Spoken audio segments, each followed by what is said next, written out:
Bismillahirrahmanirrahim. Assalamualaikum warahmatullahi wabarakatuh. Salam sejahtera bagi kita semua. Om Swastiastu, Namo Buddhaya, salam kebajikan. Perkenalkan, saya Ahmad Jaizur Rijai, salah satu dosen di Fakultas Farmasi Universitas Melawarman, yang juga salah satu peserta pelatihan dasar calon pegawai negeri sipil angkatan 17 tahun 2020. Ini adalah video ke-11 dalam jurnal harian CPNS saya, dan materi kali ini telah memasuki agenda keempat dari rangkaian pelaksanaan Latsar, yaitu agenda peran dan kedudukan PNS. Hari ini yang kami pelajari adalah materi ketiga dari peran dan kedudukan PNS, yaitu manajemen ASN. Arah reformasi birokrasi dan kelembagaan Indonesia tahun 2045 ada 3, yaitu yang pertama, struktur kelembagaan yang adaptif, efektif, dan kolaboratif. Yang kedua, tata kelola yang terbuka, partisipatif, dan berbasis TIK. Dan yang ketiga, sumber daya manusia ASN yang profesional dan berintegritas. Penguatan reformasi birokrasi dan kelembagaan diarahkan melalui pengarusutamaan reformasi birokrasi di seluruh sektor dan bidang untuk mendukung visi Negara Kesatuan Republik Indonesia yang berdaulat, maju, adil, dan makmur. Dalam Undang-Undang Nomor 5 Tahun 2014 tentang Aparatur Sipil Negara menjelaskan semua hal tentang ASN seperti perubahan pendekatan, yaitu pencatatan administratif kepegawaian kepada Human Resource Management seperti sumber daya manusia sebagai aset yang harus dikelola, dihargai, dan dikembangkan. Kemudian, perubahan sistem, yaitu perubahan dari closed career system, yaitu yang berorientasi kepada senioritas dan kepangkatan, berubah menjadi open career system yang mengedepankan kompetensi dan kompetensi ASN. Dan yang ketiga, ASN sebagai sebuah profesi, yaitu ASN yang memiliki standar pelayanan profesi, kode etik dan kode perilaku profesi, serta pendidikan. Sistem manajemen kinerja PNS. Berdasarkan Peraturan Pemerintah Nomor 30 Tahun 2019 tentang penilaian kinerja PNS, sistem manajemen kinerja pegawai negeri sipil adalah suatu proses sistematis yang terdiri dari perencanaan kerja, pelaksanaan, pemantauan dan pembinaan kinerja, penilaian kinerja, tindak lanjut, dan sistem informasi kinerja. Lalu siapa itu ASN?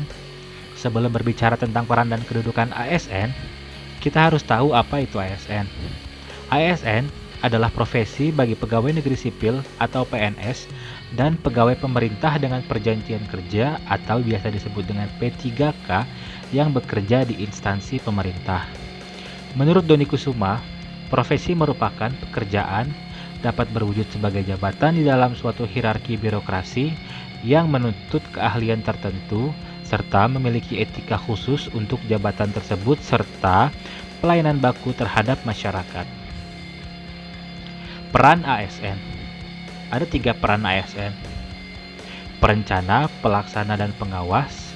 Yang kedua, tugas umum pemerintahan dan pembangunan nasional. Yang ketiga, pelaksanaan kebijakan dan pelayan publik. Yang profesional, bebas intervensi politik, dan juga bebas KKN. Kemudian, setelah membahas tentang peran ASN, kita lanjutkan dengan kedudukan ASN.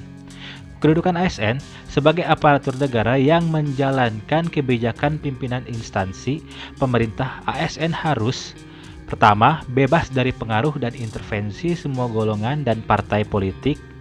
Dan yang kedua, dilarang menjadi anggota dan atau pengurus partai politik. ASN memiliki hak dan kewajiban. Nah, sebagai suatu profesi, terdapat perbedaan hak antara PNS dan P3K. Apa saja hak dan kewajiban ASN? Yang pertama, gaji, tunjangan, dan fasilitas. Yang kedua, cuti.